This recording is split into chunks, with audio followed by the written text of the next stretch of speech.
L'élection présidentielle tant attendue en Côte d'Ivoire du 25 octobre aura lieu ce dimanche. Que pensent les Ivoiriens des candidats à la présidentielle? Que pensent-ils également de la campagne présidentielle? C'est l'enquête qui nous conduira respectivement dans les trajets Yopougon à Djamé Yopougon. Suivez-nous.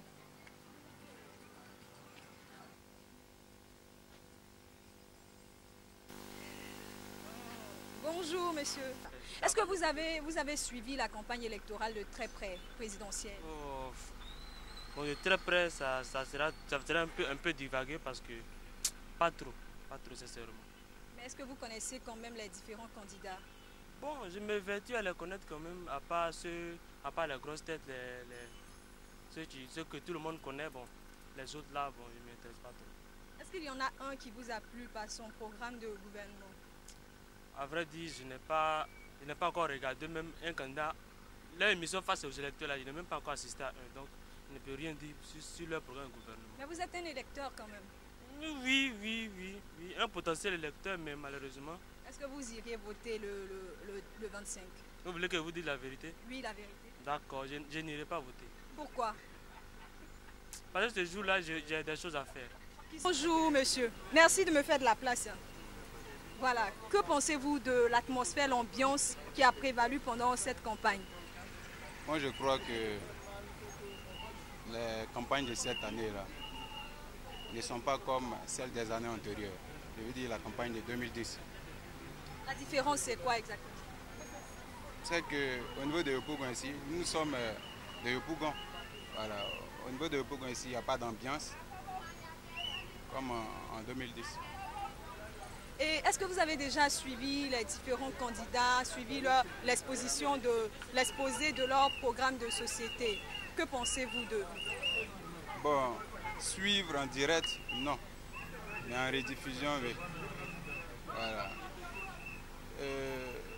C'est toujours en comparaison, hein.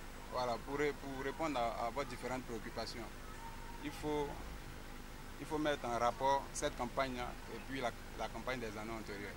Voilà. Donc je crois que comparativement à ça, les campagnes des années antérieures, il faut dire qu'il y avait des leaders charismatiques par rapport à... Et cette année, vous ne voyez aucun leader qui soit charismatique?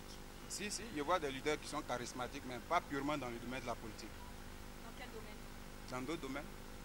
Est-ce que vous iriez voter le dimanche 25? L'abstention, c'est un droit. Donc? Il n'y a pas de donc. Vous abstenez? L'abstention, c'est un droit. Donc vous faites usage de ce droit-là? Je vous réponds simplement que s'abstenir, c'est un droit. Est-ce que vous faites usage de ce droit? S'abstenir, c'est un droit. Merci, monsieur. Il ne veut pas répondre directement, il répond indirectement. On respecte son droit. Alors, chers internautes, nous avons fini. Ici, dans ce bus, nous irons directement à Djamé où nous interrogerons certains voyageurs, mais cette fois-ci dans les mini-cars appelés communément les Gbaka.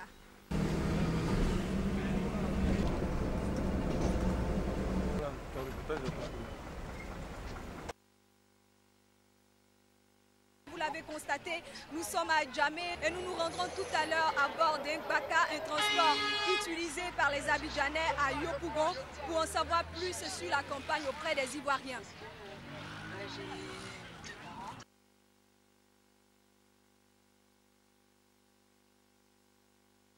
Bonjour monsieur, vous partez à Yopougon. Oui. Comment vous avez trouvé la campagne électorale? Ça se passe bien. Si jusqu'à présent il n'y a pas un problème d'abord, ça va. Si vous deviez faire une comparaison, cette campagne et la campagne précédente, la dernière campagne de 2010, qu'est-ce que serait le constat?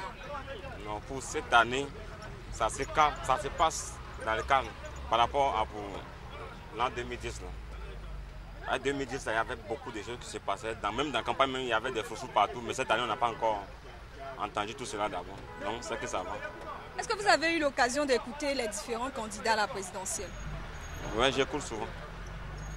Quel est pour vous celui qui se démarque du lot? Qui? Quel est pour vous celui qui se démarque du lot? Celui qui démarque quoi? Qui se démarque du lot, qui se démarque. C'est Ado. Ado. Qu'est-ce qu'il vous propose? Non, selon ces travaux qu'il fait au niveau de la route avec affaire de courant, l'eau, tout ça là. En tout cas, ça me plaît beaucoup. Merci bien, monsieur. Bon voyage. Hein. Je peux comprendre. On va voir, faut crier, on va voir. Je peux comprendre pas passer, je peux comprendre pas passer, je peux comprendre pas passer, je peux. Merci. On va vous poser une autre question. Comment vous avez trouvé la campagne électorale? Oh, magnifique, maman. C'est très beau cette année. Cette année, bon, nous n'avons pas eu de difficultés, on n'a pas vu de bagarres. Bon, on est tranquille, on voit que l'ambiance, l'harmonie est bon. Bon, c'est tranquille quoi, nous on est contents comme ça. C'est la vie, c'est la même chose là. Voilà, merci, okay. Merci, je vais passer. Okay, vous pouvez passer. Voilà, est-ce qu'il y a pour vous un candidat qui se démarque du lot? Bon, oui, il y a un candidat qui se démarque du lot. Un candidat qui se démarque du lot. Bon, il s'est démarqué, mais tu sais, c'est politique, hein? On ne sait jamais. Donc c'est pourquoi je dis que le meilleur gagne.